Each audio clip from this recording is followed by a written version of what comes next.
Uncovering Your True Nature, A Journey of Self-Discovery. Hello and welcome back to Cheetah Heads. My name is Keed, and I am one of the learning navigators at Embodied Philosophy. Today, we have a truly enlightening episode featuring Tracy Stanley, the author of the acclaimed book Radiant Rest, Yoga Nidra for Deep Relaxation and Awakened Clarity.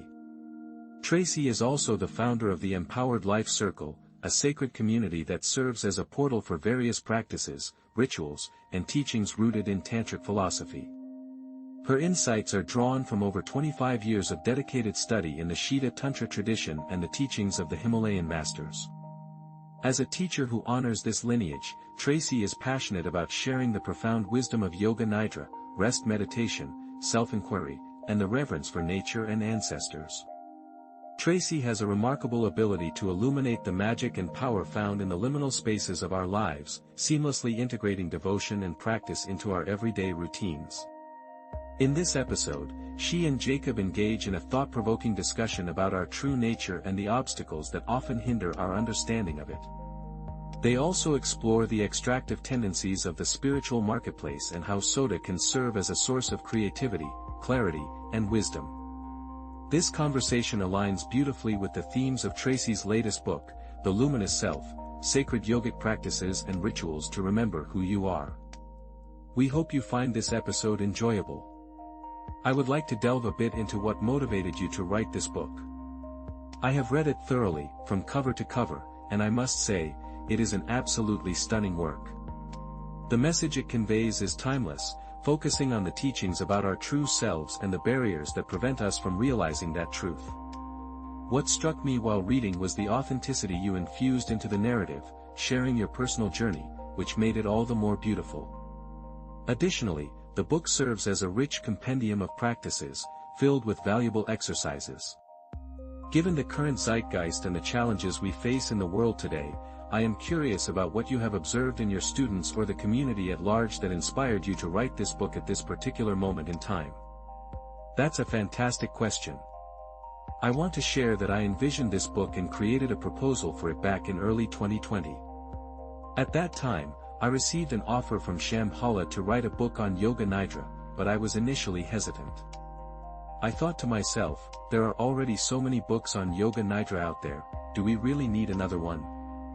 However, as people began to inquire about whether I had written a book specifically on Yoga Nidra, I realized that this was the message that wanted to emerge first.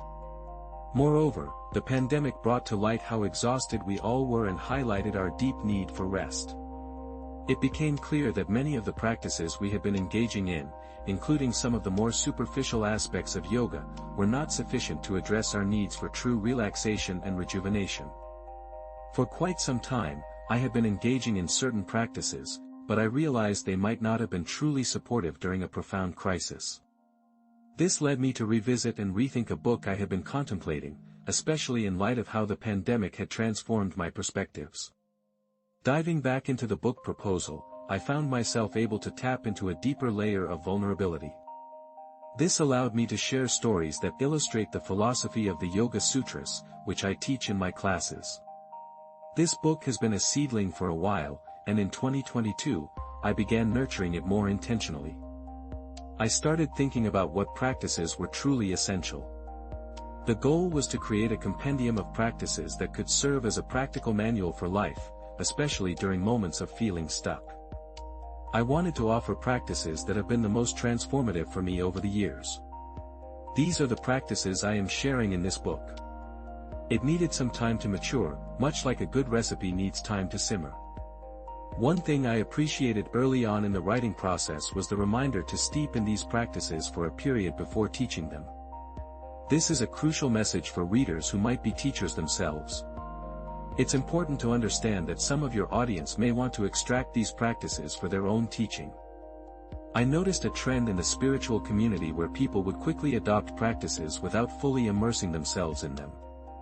They might read a book once, skim through a practice, and then incorporate it into their yoga classes. This extractive approach is something I wanted to address. I've seen it happen in classes where people dip into a practice once, hear a lecture, and then post about it on Instagram. But true transformation comes from consistent, devoted practice. The teachings I received emphasized the importance of sadhana, or consistent practice. I want readers to build a relationship with these practices because that's what I'm offering, practices that I have lived with for a long time and that have become a part of my unique experience. Now, I am able to share them with you.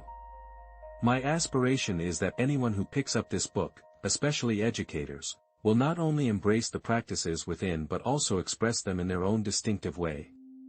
This expression should stem from their personal experiences rather than merely echoing what they have read. It's about sharing a genuine transmission of knowledge rather than reciting memorized content. I truly value this perspective because it resonates with my own experiences with teachers.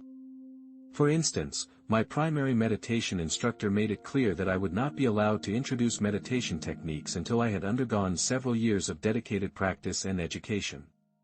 While your approach may not be as stringent, I believe the underlying principle is crucial and quite revolutionary, especially considering the current trends in the spiritual marketplace. I was delighted to hear you address this topic. I would like to delve into an early incident in the book, referred to as the egg incident. This part struck a chord with me because I endured significant bullying during my time at a Christian Lutheran school. I faced harsh criticism and was often mocked for having a high-pitched voice, with peers frequently calling me derogatory names. Reading about your own experiences with bullying and how you processed that trauma was profoundly moving. I would love for you to elaborate on the connection between that early bullying experience and your broader openness to yogic wisdom. In the book, I recount a bullying episode from my middle school years. At first glance, it might seem like I simply brushed it off, but a closer look reveals that it profoundly altered my life's path. I was once a curious and enthusiastic learner, eager to excel in various activities, including playing multiple musical instruments and embracing my identity, complete with my glasses. However, after the bullying, I began to hide the very traits that made me unique. I felt that being different put me at risk, so I suppressed those aspects of myself to feel safe. Years later, as I immersed myself in yogic philosophy, I began to grasp the concept of samskara, which refers to the imprints left on our consciousness. This understanding helped me recognize how those early experiences shaped my identity and my relationship with the world. Creating a coloring or a personal style that resonates with you can be an intellectual journey. It's about understanding how certain experiences and beliefs shape our lives. For me, it was a realization that came during a significant moment in my film career. I had produced a big movie, one of my first major projects, and during the premiere, I found myself retreating into the background, feeling uncomfortable with the attention. Someone pointed out that it was my big night, and the movie was expected to be a huge success. That's when I recognized a deep-rooted fear of being seen as successful. Yoga helped me sit with these feelings and reflect. I realized I needed to delve into self-inquiry, a practice known as vichara, to uncover the root of this fear. Vichara is a form of deliberate self-reflection, a journey to the source of our thoughts and emotions. As I practiced vichara, I traced back my timeline, exploring when I last felt afraid of being seen as successful. It became clear that this fear had been a recurring theme throughout my life, even in my modeling career, which initially seemed like a means to travel the world. Eventually, I identified a specific experience as the root cause. This realization highlighted how our experiences, or sankharas, shape our lives and our perspectives. It's like the bugs on a windshield, some leave small marks, while others create big, gooey splatters that demand attention. Yet, despite our best intentions, life's distractions often prevent us from addressing these marks, and we continue our journey with a dirty windshield. This passage from the book beautifully captures the idea of bug spotting on the windshield, a unique way to describe the impact of our experiences. It's a powerful reminder of how our past shapes our present and the importance of self-reflection to navigate our journeys effectively. Imagine driving day after day with a windshield groaning under the weight of bugs and grime. No tools to clean it, no water, no squeegee, no helping hands. The debris accumulates, and you turn on the wipers in desperation. But instead of clarity, you're left with a smeared mess that distorts everything beyond the glass. Your perception warps, and the world outside feels disconnected from the muddy view inside. You lose touch with the crisp visual accuracy you once took for granted. Over time, you forget what it's like to see the road vividly, the stained windshield becomes the new normal, and your inner compass gets obscured by the grime. You stop noticing how the foggy vision affects your judgment, thinking it's just the way things are. This metaphor beautifully captures how ingrained habits or thought patterns, what yoga philosophy calls samskaras, shape our reality. Like a windshield that slowly accumulates impurities, these mental grooves develop unnoticed until they completely alter how we perceive the world. They become the lens through which we view life, a distortion that feels natural after years of use. The conversation then shifts to the kleshas, four core mental obstacles that fuel these distortions. Avidya, misperception, is like the initial grime, but it has four legs: raga, clinging to what we desire; dvesha, aversion to what we dislike; abhinavesha, fear of annihilation; and asmita, identifying too closely with the self. Raga and dvesha are like twin forces. We constantly grasp for things we want and push away things we don't, creating mental turbulence. Abhinavesha adds another layer by fueling anxiety through a deep fear of losing what we're attached to. Asmita, the ego-driven belief in a separate self, exacerbates this by making us think we're isolated from everything else. This mindset of human centrality creates a dangerous disconnect. We treat nature as something separate, something to exploit, rather than recognizing our deep interconnection with it. The pain this causes isn't just environmental, it's internal too. When we view ourselves as superior, we lose touch with the truth that we're part of the web of life, not rulers over it. When the earth suffers, we often fail to recognize that we're essentially harming ourselves. Extracting resources from the planet is like taking from our own bodies. If the earth is unwell, it mirrors our own imbalance, yet we struggle to see this connection.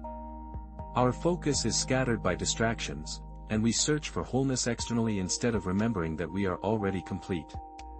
This moment feels particularly significant for addressing this disconnect. It's clear that many of us haven't properly processed the grief from the pandemic. Instead of allowing ourselves to mourn the loss, trauma, and uncertainty, we rush to move on, dismissing the emotional weight. This unprocessed grief resurfaces in unexpected ways.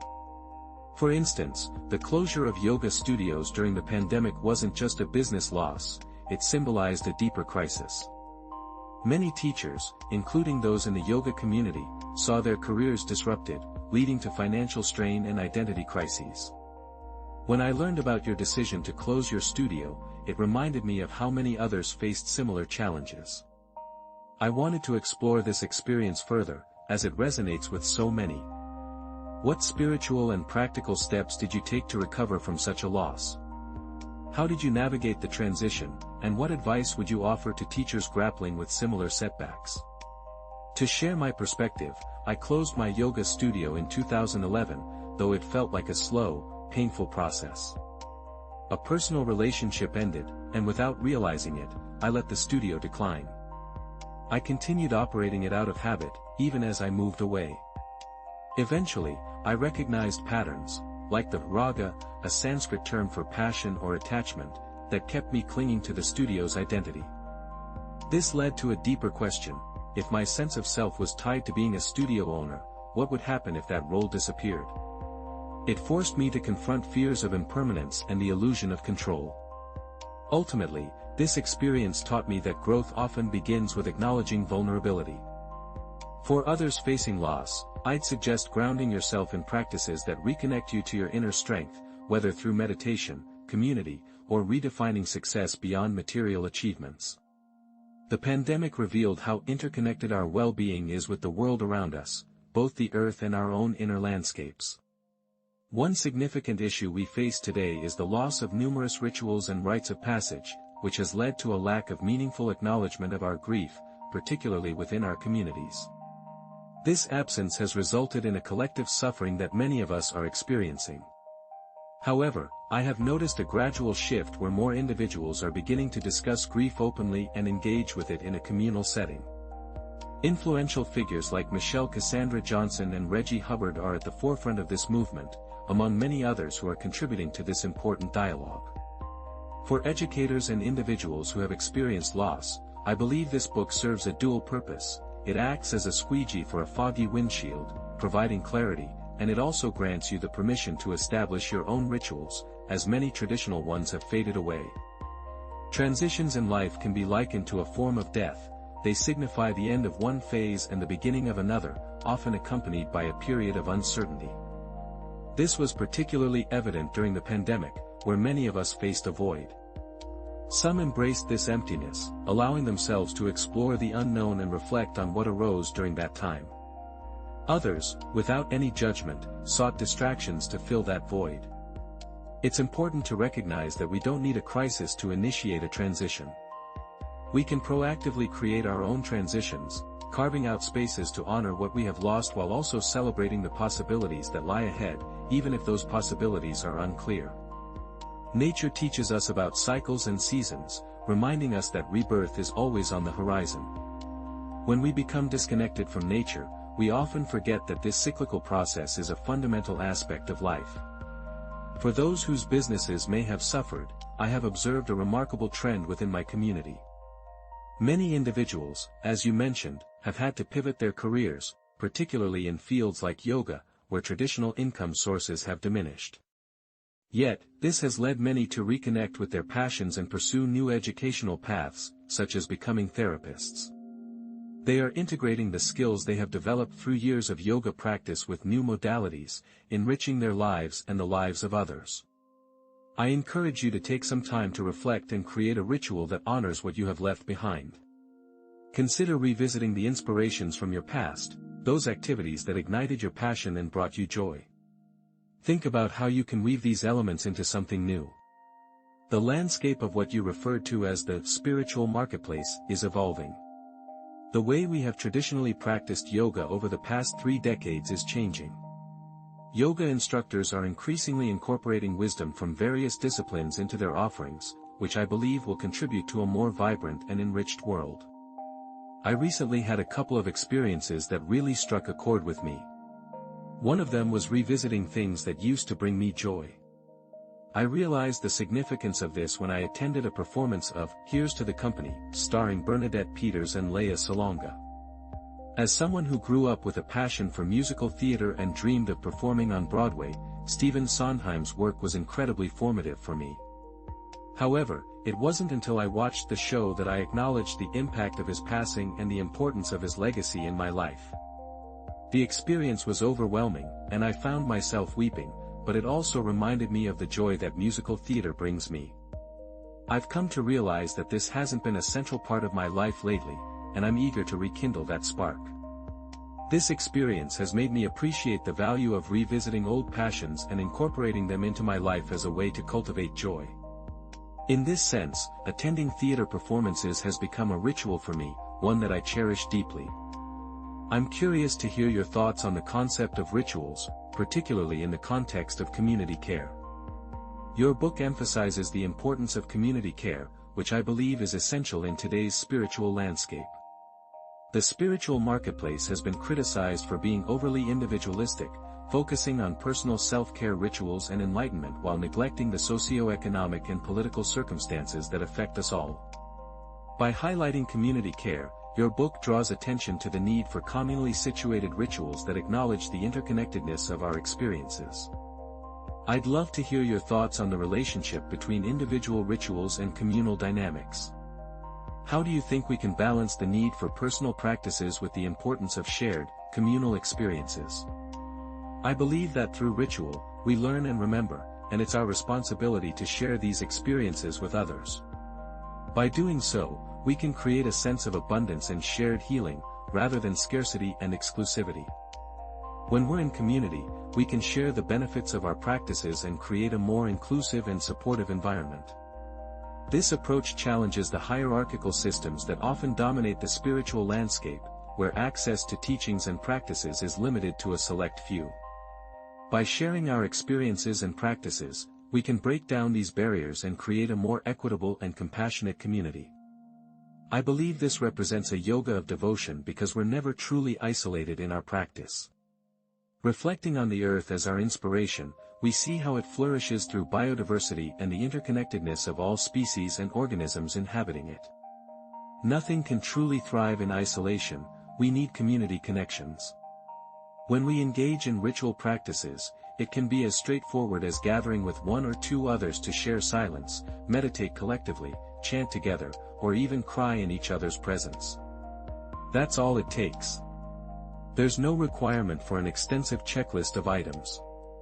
While it's pleasant to have traditional tools like the Hen, the Shri, and the H mantra book, they aren't essential.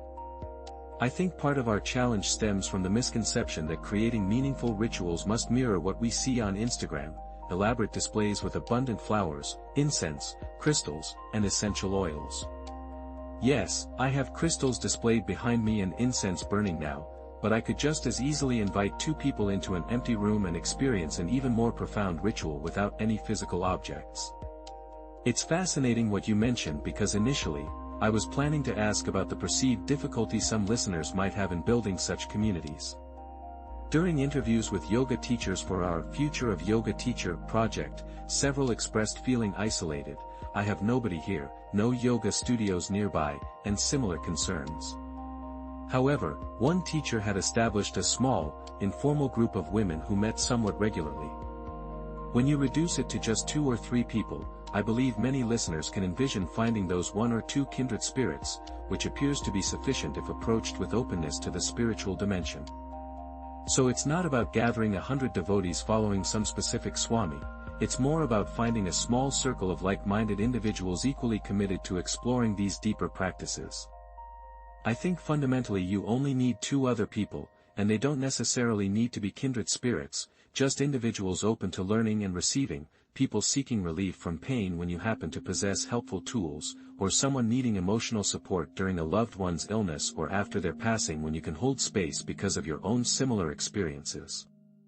Opportunities for community exist everywhere, we can create meaningful connections even while standing in the checkout line. During my recent trip to the grocery store, I noticed that I might need to allocate a bit more time while waiting in line. It seems that people aren't as outwardly friendly here in London, I must say. Having previously lived in London, I recall that, yes, there is actually a much stronger sense of community spirit in New York compared to London. This might come as a surprise to many, as New Yorkers aren't typically known for that, but it genuinely exists. Anyway, I'd like to take this opportunity to share another passage from your book. This particular passage is one of your poems, which serves as an introduction to one of the chapters. All of these poems are truly exquisite and are woven throughout the book for those who are listening. In addition to these beautiful poems, which are clearly bursts of creativity that have sprung from Tracy's soda, there are also sodas that can help cultivate that creativity within you. This is one of the most wonderful aspects of soda that I've noticed, and it's very evident in your book.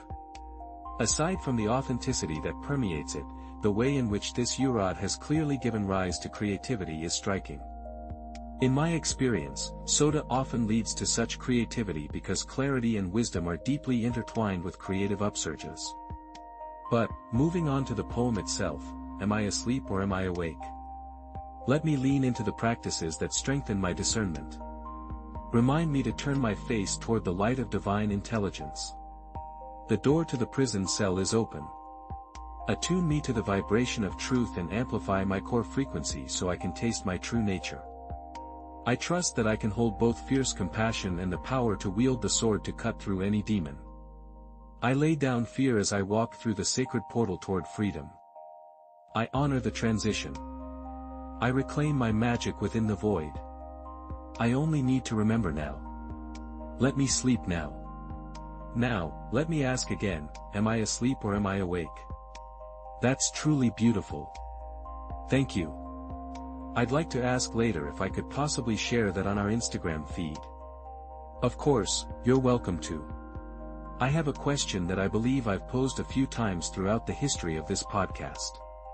When we start discussing the concept of the true self and our essential nature, which is beyond names and forms, possessing a sort of formless, eternal equality, there's a certain, I don't know what to call it exactly, a controversy or perhaps a dialogue, to put it more mildly, surrounding these aspects of our identity. You describe it in your book as the personality and the eternal self, and these two aspects are in constant dialogue and relationship with each other. As you're well aware, there's a common thread in spiritual wisdom that suggests one should suppress or diminish their individuality. In a way, what you're describing reminds me of something you mentioned earlier about hiding from yourself, almost as if you're mistaking the act of suppressing your individuality for discovering your true nature. It's like there's this idea floating around that our authentic self exists beyond all forms, so we should just let go of our personal identities, stop focusing on what makes us unique, and ignore our need to affirm our own quirks or differences compared to others. Some people even go so far as to say that issues like oppression are just products of our imagination and not worth addressing. I think that's a pretty common misunderstanding of spiritual teachings, and honestly, it's a form of what's often called spiritual bypassing. Could you share your thoughts on this?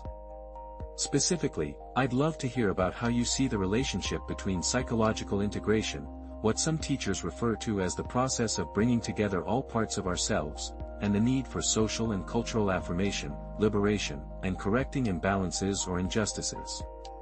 How do these relate to the idea of discovering our true self? I really appreciate this question. To start, I can only speak from my own experience and the experiences of those in my community. We're not living isolated lives in caves, cut off from the world. Sure, I live on a mountain, but I'm not secluded from society, spending all day and night in meditation while others bring me tea and meals. That's not my reality, and it's not the reality for most people. We live in the world, and we have to find a way to engage with it while also maintaining a sense of perspective, what I sometimes call being above the world. By above, I don't mean superior or detached in a hierarchical sense, but rather not getting completely swept up in the endless distractions and demands of mainstream culture. When we can step back and see things from this broader perspective, we become more aware of injustices and can also appreciate the unique qualities and expressions of each individual.